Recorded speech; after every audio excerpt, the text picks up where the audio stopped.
let's move on and talk to the management of PNB Housing, because that's the next corporate that we're speaking to.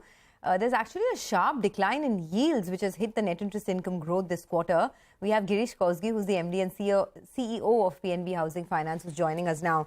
Mr. Kousgi, good morning. Can you start by explaining to us why your net interest margins and your spreads have dipped, and how do you see them panning out? Because there's a sharp decline. I mean, last quarter you had net interest margins of almost 4.7%. This quarter it's come down to 3.7%. So do you see further pressure there, and what's the way forward? Good morning, Sonia. So if you look at yield and the margins, so I think first of all, there were one-off last quarter. And if you look at a corporate book, there is impact because of corporate book, because we are degrowing a corporate book. In last 1 year, the book has come down by almost 50%. If you compare with last quarter also, the book is down about 23%. Right? And also the interest rates went up, and we have passed on the benefit to customer end of Q4. So that we will see in Q4. That impact, positive impact, will come in from this quarter onwards, and which is why you will see that. But I think, having said that, for a company like PNB Housing, a spread of 2.5 and NIM of 3.5 is ideal. And in terms of yield, now we have got into affordable housing where the yields would be much higher. We just started affordable housing last quarter, and from this quarter onwards it will pick up. And also within prime, since we are moving segments to the next level where the yields could be higher, I think yields would improve, and as a result of that, both spread and NIM also would improve. Mr. Kousgi, so that corporate loan book was about 13%. It's come off to about 6.5% of the total. You also mentioned that about over 90% of the NPA in the corporate book is one account. Could you provide us with some guidance in terms of how this will behave going forward? What's the outlook for 24? I think now corporate book is more or less sorted. What we have in NPA is about 2 accounts. Out of 2 accounts, 1 account is backed by a leading developer, and in the other account we have resolution in place. So I think it's more or less sorted. And if you look at the book also, we've been degrowing. So now the book is less than 4. It's about 3,800 crores. So in terms of restart, we might restart probably end of this financial year. Sorry, restart? What do you mean restart, sir? Restart corporate business end of this financial year. But so when we restart... You want to grow it now. It's about 6.5%. Where would you like it to be ideally? So we will restart probably end of this year. And then we would restart in a different format altogether. We'll be pick and choosy on locations, developers, projects. Focus on small ticket, which has linkage to retail business. Now, we would not grow this business drastically. We would keep it at a very, very less as a percentage in the mix. At any given point in time, corporate business in the mix would be less than 10%.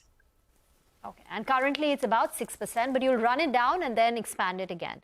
Mr. Kousgi, you've also... I think it's almost come down. Maybe another couple of quarters we might restart. Got it. You've also guided for an advances growth of 17% and a disbursement growth of 22% for FY22. Can you provide some granular detail? Where is this coming in from? You spoke about how the affordable housing book has been growing. So can you provide us a breakup of this guidance on advances and disbursements? Yeah, actually, if you look at last quarter to this quarter, we have grown by 30%, 31% sequentially on disbursements. On YOY, it is about 22%, and full year it is about 33%. So there has been a good story on disbursement growth, not just on disbursement. Even when you look at the book, there has been a growth of 10% in retail. Now, the guidance for next few years on book will be about 17% growth. On disbursement, it will be about 22+%. Okay, 22%. That's for FY24, is it? The disbursement growth guidance? Yeah. Okay, got that. Your asset quality has also improved, which is good to see. So now your gross NPAs are less than 4%.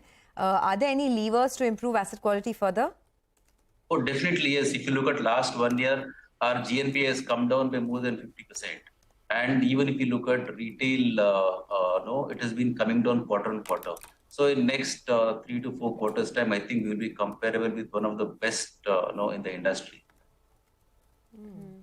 Do you see a further decline in your gross NPAs? It currently stands at a little less than 4%. Any guidance on that front?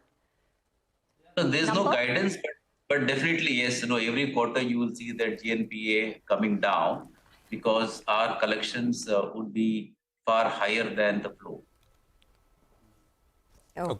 Okay. Mr. Kosgi, on return on assets, would you have a number in mind? Where would you like to be by the end of FY24? I think in the midterm, we would be 2+. So if you look at quarter 4, it is 1.7. If you look at for the whole year, it is 1.6. So there is a drastic improvement in last 1 year. And I think in next few quarters, we will be able to take this up to 2. Okay. So you were talking about the strong disbursements in the retail space, right? I mean, even in Q4, your retail disbursements went up over 22% year on year, and quarter on quarter, it was almost 33%.